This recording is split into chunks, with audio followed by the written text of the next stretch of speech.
सादर प्रणाम। मैं नीरजा चौधरी एक बार फिर आपके अपने चैनल इन्फोनी कॉर्नर में आप सभी का स्वागत एवं अभिनंदन करती हूँ।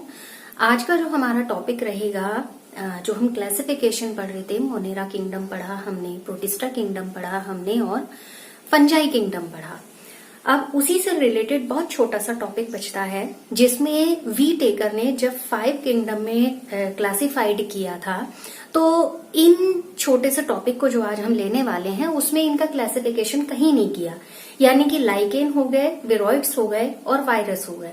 तो वी टेकर के जो 5 किंगडम क्लासिफिकेशन है, यानी कि 5 जगत से संबंधित जो वर्गीकरण है, उस वर्गीकरण में वी टेकर ने इनको कहीं भी कोई ऐसा स्थान नहीं दिया या एक अलग से कैटेगरी नहीं बनाई।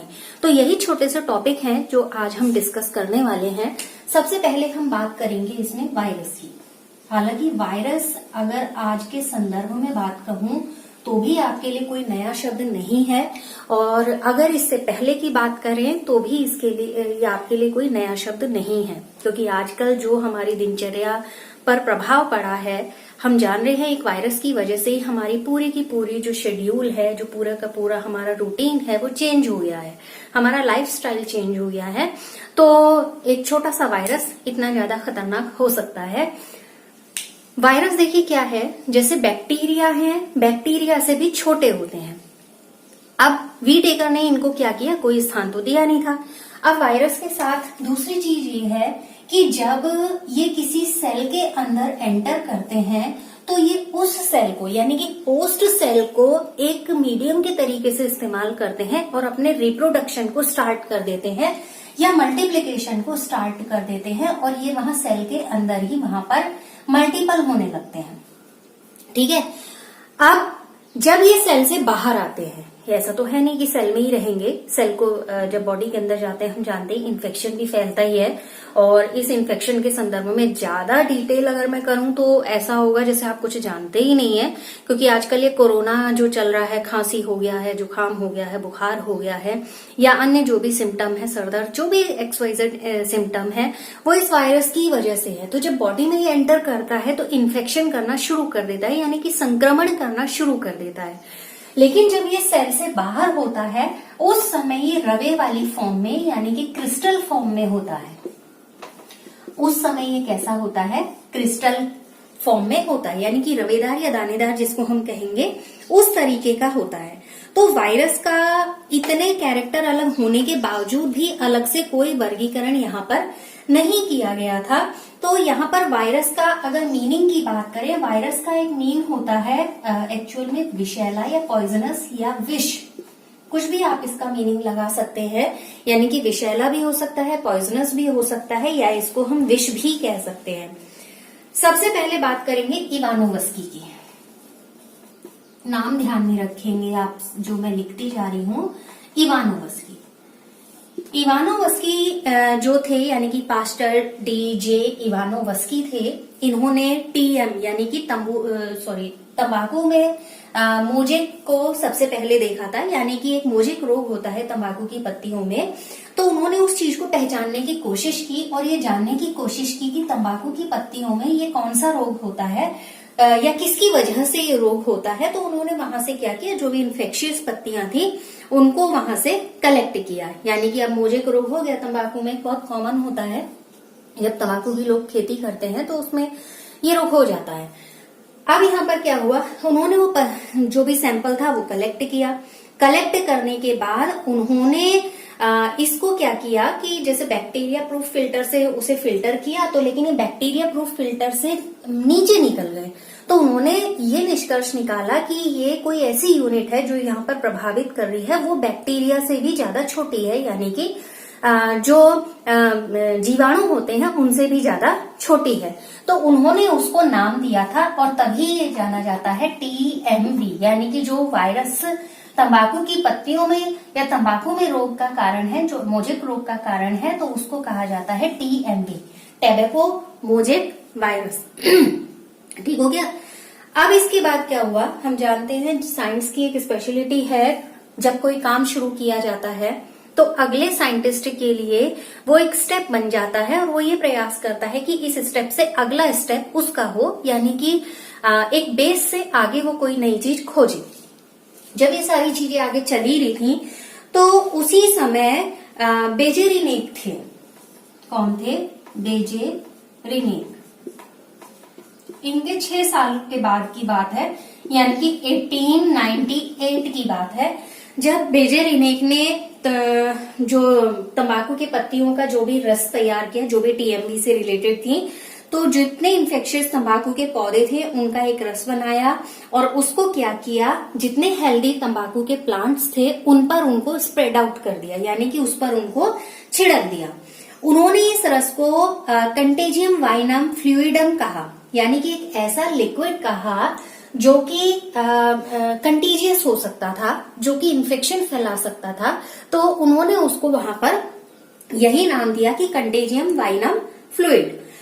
अब क्या हुआ, इसके बाद जब उन्होंने ये देखा कि छिड़क दिया तो ये पता चल गया कि कोई ऐसी चीज होती है जो कंटीजियस होती है और जो इन्फेक्शन है उसको फैलाने का काम कर सकती है, या जो चीज स्वस्थ है उसको भी यहाँ पर डिस्टर्ब कर सकती है, उसको बीमार कर सकती है।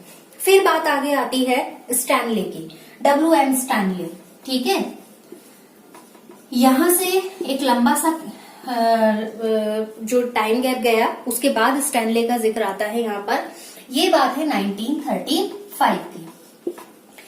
1935 में वायरस को, स्टैनले का नाम इसलिए इंपॉर्टेंट है, मैं इसलिए लिख रही हूँ उसको, इन्होंने ही था जो वायरस को क्रिस्टल फॉर्म में तैयार किया था, या क्रिस्टल फॉर्म में उन्होंने पाया था, यानी कि रवे की अवस्था में उन्होंने पाया था, लेकिन कहा, जबकि वो सेल से बाहर थे। अब वायरस क्या होता है, जब सेल के अंदर होता है तो एक्टिव फॉर्म में होता है, और जब सेल से बाहर होता है तो वो इनएक्टिव फॉर्म में होता है। तो यहाँ पर सबसे पहले देखा किसने? इवानोवस्की ने। जो बेजेरिनेक है उन्होंने ये फाइंड आउट कर लिया कि ये कंटीजियस होता है, और एक स्पेशल तरीके का जो उन्होंने फ्लूइड तैयार किया था वो स्वस्थ पौधों पर जब उन्होंने डाला तो उन्होंने देखा कि वो उससे भी संक्रमण हो जा रहा है।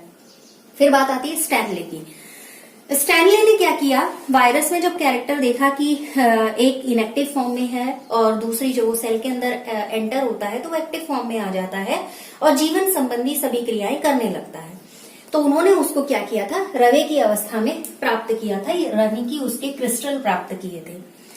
अब क्या होता है कि जो वायरस होते हैं, वायरस में प्रोटीन का आउटर एक कवर होता है, लेकिन इस प्रोटीन कवर के अलावा भी वायरस क्या होता है, कुछ जेनेटिक मटेरियल को लिए हुए होता है, यानी कि आनुवांशिक पदार्थ को लिए हुए होता है। अब ये आनुवांशिक पदार्थ क्या होता है, ये आनुवांशिक पदार्थ होगा, यानी कि जेनेटिक मटेरियल होगा या तो डीएनए और या होगा वो आरएनए। ठीक है, किसी भी वायरस में आरएनए या डीएनए ऐसा नहीं होगा कि दोनों एक साथ होंगे, ऐसा नहीं होता है, दोनों में से एक होंगे।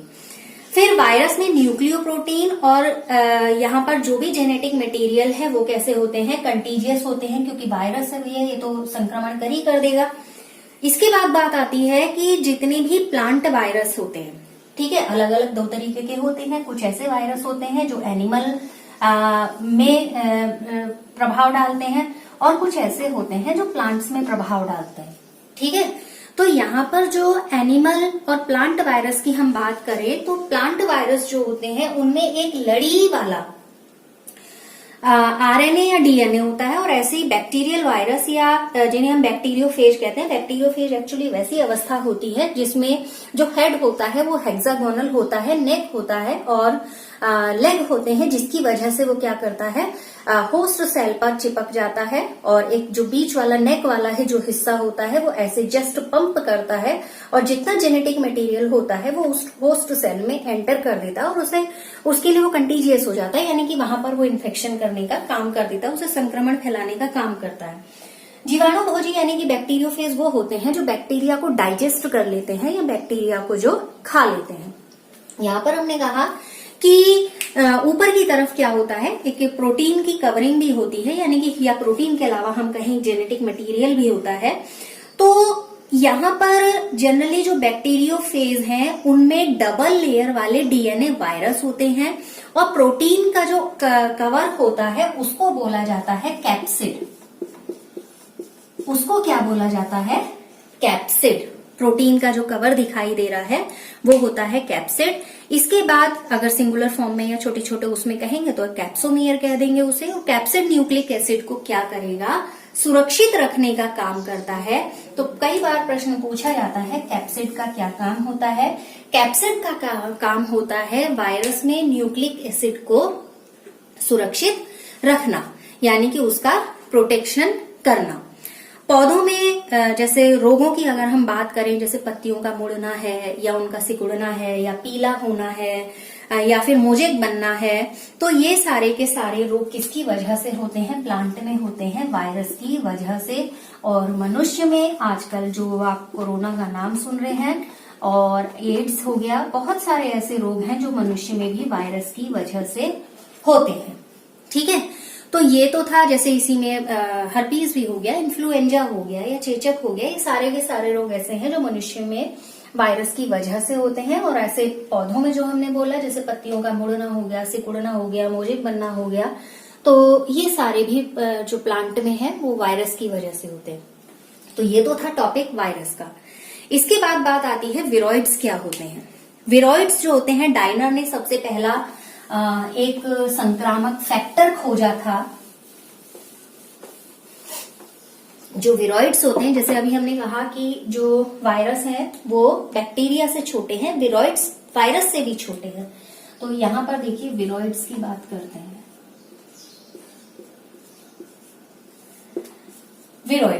विरोइड्स क्या हुए? जैसे डायनर का हमने नाम लिया, 1971 की बात है, डायनर। ठीक है, इन्होंने क्या किया? एक संक्रामक, एक ऐसा फैक्टर खोजा, कारक खोजा जो वायरस से भी छोटा था। और पोटैटो स्पिंडल ट्यूबर एक रोग का नाम है, आलू से संबंधित है। तो पोटैटो स्पिंडल ट्यूबर नाम का रोग जिसकी वजह से यहाँ पर हो रहा था। विरोइड्स की क्या स्पेशलिटी है? विरोइड्स में आरएनए और प्रोटीन का आवरण होता है, जैसा कि हमने वहां पर वायरस में अभी पढ़ा। आरएनए और प्रोटीन का आवरण होता है, यानी कि जो कवरिंग होती है वो ऐसी होती है। जेनेटिक मटेरियल की बात हो रही है, आरएनए। वायरस में भी हुआ और उनका अभाव होता है, जैसे विरोइड्स में आरएनए या प्रोटीन के जो भी लेयर है जो वायरस में पाए तो जाते हैं। इसलिए विरोइड्स के नाम से इनको जाना जाता है, क्योंकि विरोइड्स के आरएनए का आणविक भार क्या होता है? कम होता है। तो इसलिए इनको वायरस से सेपरेट किया जाता है। अभी जो वायरस है उसमें हमने पढ़ा कि जेनेटिक मटेरियल डीएनए या आरएनए में से कोई एक हो सकता है। विरोइड्स में जेनेटिक मटेरियल क्या होगा? आरएनए होगा। प्रोटीन की कवरिंग वैसे ही होगी जैसे वायरस में थी, लेकिन यहाँ का जो आरएनए है, ठीक है, उसका मॉलिक्यूलर वेट क्या होता है? कम होता है इसके मॉलिक्यूलर वेट की तुलना में। तो ये कुछ छोटा सा डिफरेंस था, विरोइड्स किन्हें कहते हैं उससे संबंधित। अब बात आती है लाइकेन की। लाइकेन अगेन छोटा सा टॉपिक है, 1 नंबर से संबंधित प्रश्न अक्सर पूछा जाता है कि औद्योगिक प्रदूषण यानी कि इंडस्ट्रियल पॉल्यूशन के इंडिकेटर के रूप में किसे जाना जाता है? तो औद्योगिक प्रदूषण के लिए एक संकेतक के रूप में लाइकेन को जाना जाता है, यानी कि जहां पर इंडस्ट्रियल पॉल्यूशन होता है वहां पर लाइकेन नहीं होते हैं। लाइकेन क्या करते हैं? एक तरीके का सहजीवन यहाँ पर दिखाते हैं, यानी कि शैवाल और कवक उदाहरण है सहजीवन के, शैवाल और कवक। शॉर्ट में बोलूंगी, शैवाल क्या करते हैं? फोटोसिंथेसिस करते हैं और फोटोसिंथेसिस के बाद ये इसके लिए न्यूट्रिएंट्स प्रोवाइड कराते हैं, यानी कि दूसरे सिंपल भाषा में कहूं तो इसके लिए खाना बनाने का काम करते हैं। अब ये तो क्या हो गया? अपना भोजन खुद बना रहा है, यानी कि ये हो गया आपका ऑटोट्रॉफ। ठीक है, ये अपना भोजन खुद नहीं बनाता है। ये क्या करता है? फूड के लिए इस पर डिपेंड करता है, तो ये हेटेरोट्रॉफ हो गया, यानी कि परपोषी हो गया। अब जो एल्गी है और जो फंजाई है, एल्गी ने इसके लिए फूड का क्या किया? सिंथेसिस किया, और इसने क्या काम किया? इसको शेल्टर दिया। ठीक है, इसने तो इसको फूड दिया और इसने इसको क्या दिया? शेल्टर दिया, यानी कि आश्रय दिया। और जितने मिनरल हैं, वाटर हैं, ये क्या करेगा, उनका एब्जॉर्प्शन करेगा और इसको जो नीड होगी वो इसको प्रोवाइड कराने का काम करेगा। ठीक है। अब यहाँ पर जो लाइकेन है, लाइकेन और शैवाल जब एक साथ होते हैं तो इन दोनों को अलग अलग जज कर पाना बहुत ज्यादा डिफिकल्ट होता है और आप सडनली वहां पर आइडेंटिफाई नहीं कर पाएंगे कि ये दो डिफरेंट ऑर्गेनिज्म है।